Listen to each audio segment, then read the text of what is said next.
자, 이제 뿔의 부피 98페이지를 배울 건데, 뿔의 부피는 사실은 이제 이 언제부터 구하는 방법이 발견이 됐느냐를 보면, 고대 이집트인들도 이 내용을 알고 있었고, 고대 그리스인들도 알고 있었고, 실제로 이제 그것을 확실하게 지금 배우는 내용을 확인하기 위해서는 여러 가지 증명들을 할 수가 있는데, 그 중에 이제 적분이라는 거를 배우게 되면 정확하게 더 증명이 되기는 해요.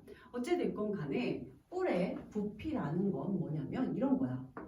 가장 우리가 중학교 이제 학생들이 이제 배우기 접근하기 쉬운 방법은 뭐가 있냐면, 뿔이 이제 똑같은 밑면이 똑같은 합동이 이런 기둥이 있었어. 기둥 이렇게 있어.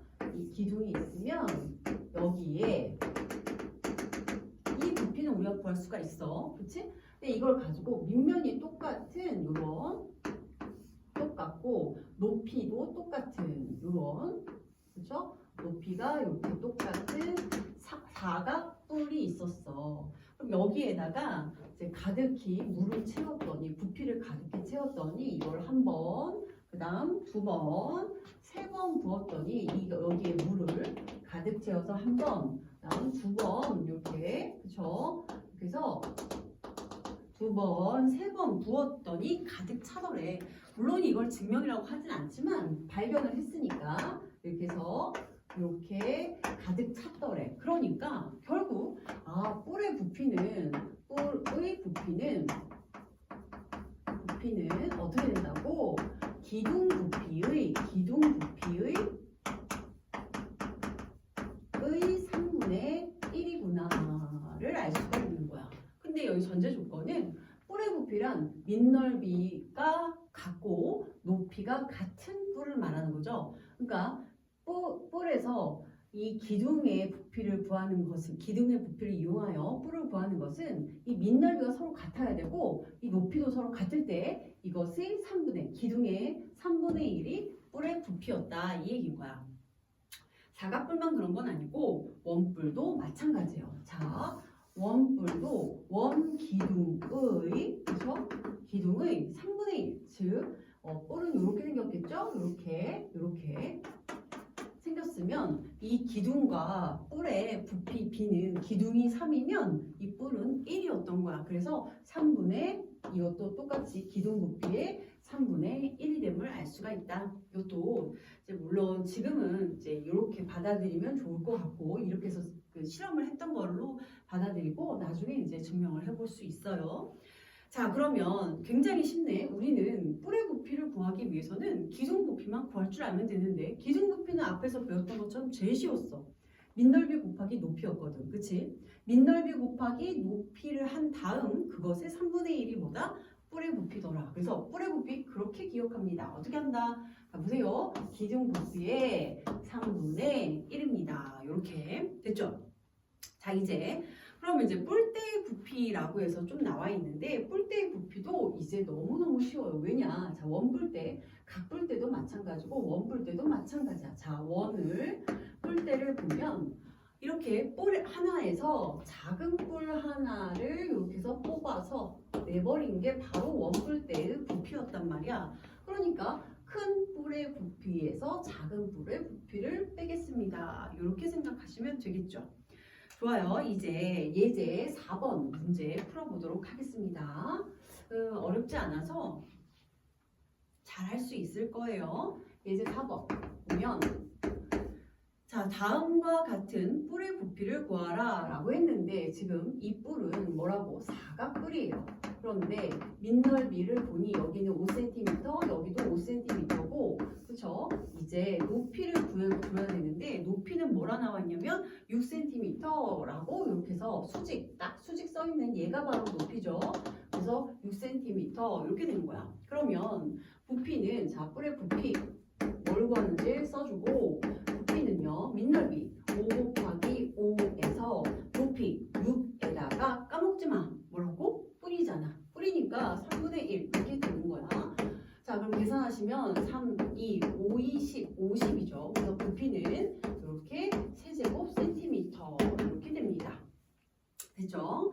자, 이제 원뿔도 마찬가지예요. 원뿔은 빨개 그래서 반지름은 5가 되고 이 높이가 9가 되네요. 그러면 자, 반지름이 이렇게 해서 5였어. 자, 해볼까? 시작! 5, 5, 25, 파이. 이게 바로 밑넓이 곱하기 높이는 9, 그죠? 곱하기 3분의 1 이렇게 돼서 약분하면 그죠? 75 파이 이렇게 나올 수 있습니다.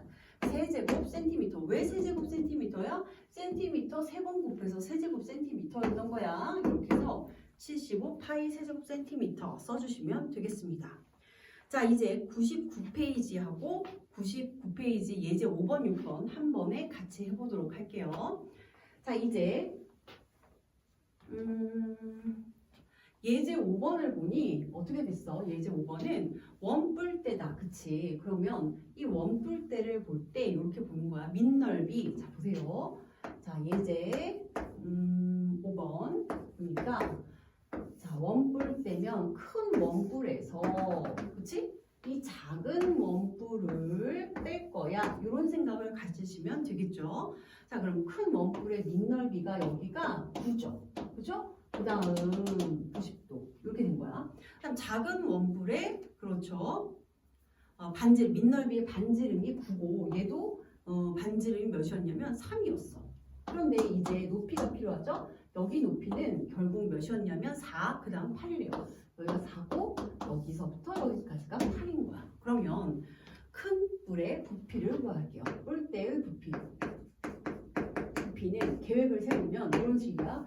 큰 뿔의 부피에서 작은 뿔의 부피를 이렇게 뺄 거예요. 이 뜻인 거야. 됐죠? 그럼 큰 뿔의 부피 구하려면 밑넓이 시작 99, 81 파이의 높이 여기서부터 여기까지 12 그죠?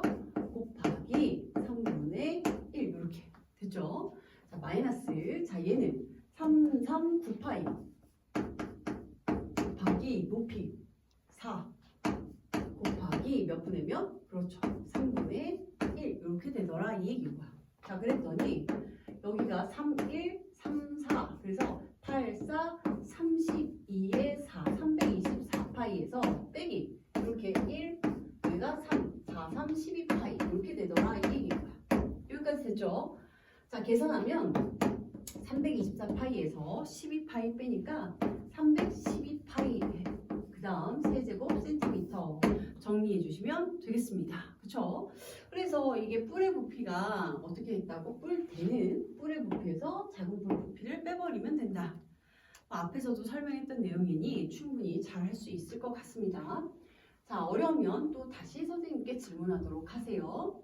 자, 예제 5번 이제 했고 예제 6번 그림과 같이 평면도형 L을 회전축으로 하여 1회전 시킬 때 생기는 회전체의 부피. 이것도 너무 그쵸? 좀 쉽지만 알게 설명을 해보면 얘가 회전체가 어떻게 될까 이거를 고민을 해보는 거야.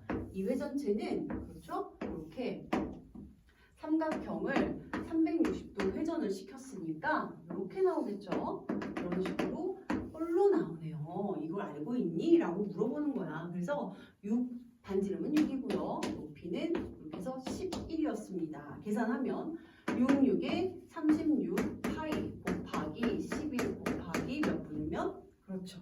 3분의 1 이렇게 계산하면 얘가 약분하니까 12죠. 12, 12, 132 파이 세제곱 센티미터 이렇게 계산이 나오더라. 됐죠? 자, 이제 밑에 문제 예제 유제 6-1하고 6-2는 회전체를 여러분들이 그려보시면 구할 수 있을 거고 자, 6-2의 회전체만 좀 설명을 해볼까? 자, 6-2의 회전체도 여러 번 설명을 했지만 자, 이런 생각을 하시면 되겠죠. 이게 자 이렇게 된 거야. 이렇게 그렇죠? 이거를 360도 회전시키면 선대칭 도형 모양을 빠르게 그려주시고 이렇게 그렇죠? 그러면 여기서 이런 점선 그 다음 회전과 점선 이런 모양의 그렇죠? 이런 모양의 얘도 점선이겠죠? 이런 모양의 원뿔은 아닌데 원뿔 안에 원뿔 그러니까 이렇게 뿔 안에 이런 뿔이 또 생겼구나 이렇게 알 수가 있겠죠. 그래서 이 뿔을 빼내면 되겠네 이런 생각을 할 수 있습니다. 자, 그래서 우선 여러분들이 고민을 해보시고 그 다음 선생님께 질문하도록 하세요.